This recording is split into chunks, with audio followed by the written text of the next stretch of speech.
Hi, this is Frankie Vitella here. We're doing another episode. Today we're going to be making tortelloni alla funghi.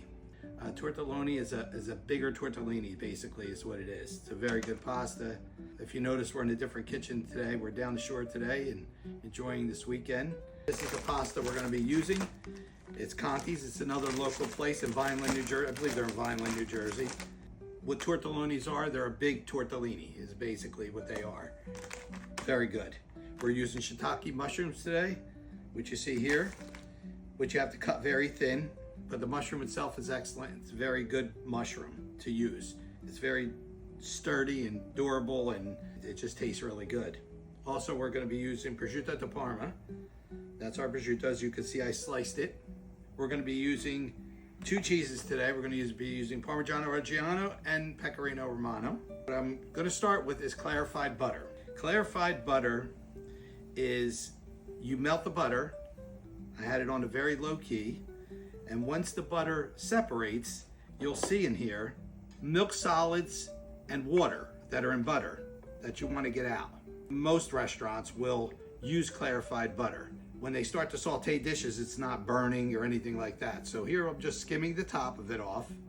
And then what I'm going to do is just use the part, obviously, that doesn't have the white on it anymore. If there's a little bit in there, it's okay. So it separates from the top and the bottom. Okay, so we get rid of that.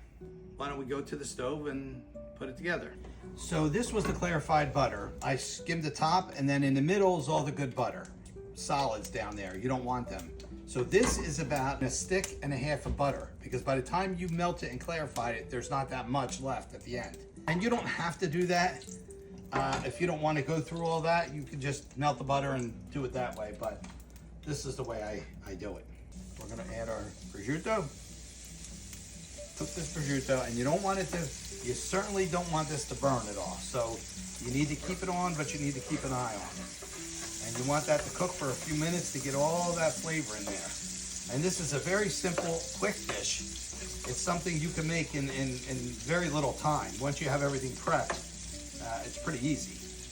You want as much flavor as you can get out of these this prosciutto, because that's your only flavor. We're not adding anything else except black pepper and the cheeses in here. So there's not a whole lot of other spice in here. There's no other spice in here. Okay, now we're going to start adding our mushroom. Let that cook. These are one of my favorite mushrooms to eat. They're, like I said before, they're very hearty mushrooms. They're great to cook with because they don't get mushy and that kind of thing. But you have to cut them thin because they are a thick, tougher mushroom too. So you need to make sure that you do that. If you cut them thick, they're hard to even chew. Add some black pepper on here. This one I'm not going to add any salt to. Even though I tell you I salt everything. This, because there's two different kinds of cheeses in here, you got Parmigiano Reggiano and you got Pecorino, they're both a little salty. So if you need salt at the end, you could put it to taste, but you probably won't. I had a restaurant years ago, me and my partner, Robert Nacarella, shout out to him. We had a restaurant years ago, and this was one of the dishes we did make in there. It was in Lawrenceville, and it was called Paisanos. It was in Quaker Bridge Road in Lawrenceville. And we were there for a while, probably about 8 years, something like that. It just wasn't great with the rents and the craziness that we were paying at the time. So we moved on. We both wanted to get out of the business for a little bit because we both started to have a family and the hours were crazy. So that's just a little bit something about me. See how this is? Everything's nice and mixed together. Beautiful. Now we're going to add our cream. Heavy cream, heavy whipping cream is what you want. I don't suggest using half and half, and I don't suggest using light cream. This is a dish you need to have heavy cream on. I used about 3/4 of a quart there. We're gonna make this thicken a little bit. Come to a boil, start to thicken a little bit, then I'm gonna start to add my cheese. I always leave a little bit of the cream out because if you want to reheat this, you need some cream to reheat it. Matter of fact, I'm gonna put just a little bit more there. Okay, so we're gonna let this come to a boil.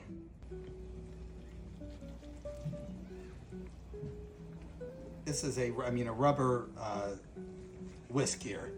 So because I'm using Teflon, you don't really want to use meddle with it. So this is what I'm using, and I do, anytime I'm doing any kind of cream sauces, I do Teflon pans. Some people don't. When I was in the restaurant, I did the same thing because it's they don't stick, you know, and you get a better product. Now on certain dishes, I want a non-Teflon pan when I'm doing certain chickens and certain things that you have to saute that you want to brown a little bit more. But in this case, no. You don't want nothing to brown. You see it's starting to thicken here? It smells pretty darn good. With the cheese, again, no perfect science. Okay, so this is Parmigiano Reggiano. I'm using a nice big handful there. Nice big handful of Pecorino Romano.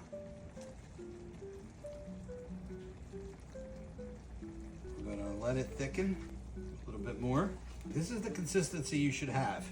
You see all that, which we're gonna place on the top of the pasta at the end after we mix it. We call it the meat of the dish. And this, like I said, it's quick. Once you start doing it, it's a quick dish, which is nice. Not a lot of prep. Okay, I'm gonna shut this down and we're gonna cook the pasta. The water is boiling. I salted the water, of course, and we're gonna throw these in. People think sometimes people put directions on the pasta just to have some writing on here. Whatever's on here, they're really close to accurate. Whether it's dry pasta or frozen pasta, go by the direction. If it tells you that it's 9 minutes for al dente, it's 9 minutes for al dente. You're gonna see, if you do that, you won't have to worry about too much as far as keep tasting it to see if it's right. Tortelloni and tortellini, these ravioli, these kind of pastas will start to float when they're almost ready. This calls for 8 minutes, this pasta. So we're just gonna keep stirring this and wait till it's ready. And then we'll drain it and we'll put the rest of it together.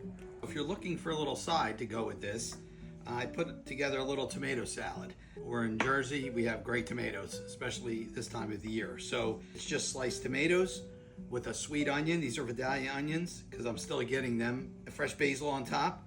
And the vinegar that I had told you guys about before, the one from ShopRite, it's an excellent product. I mean, you can get balsamic vinegars that are $200 a bottle, just to give you an idea. This is about 10 bucks. So it's a little bit more than the $3 bottle of balsamic, but it's not the other either. And it's a great, great product. I love it. This is the oil that I use for my salads, especially this kind of salad. It's very good. It's a Spanish olive oil. It's an outstanding product, but it's not cheap. And it's a finishing oil, so you just really need a little bit on there to make it work. But if you ever get a chance and you want to treat yourself to an outstanding olive oil, this is it. And just so you folks know, I don't make any money off the products. I choose the products that I like to eat. I throw plugs into the places because they're locals to New Jersey or close to me. But we don't make any money off of this kind of stuff. I just want you to know that I'm not just pushing an olive oil to push it. This is what I believe is the best olive oil around.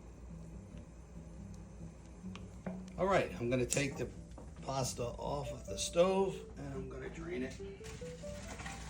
You don't want it to be dry, dry, dry. A little bit of wet in here because it'll mix really good with this. You can see how it all comes together.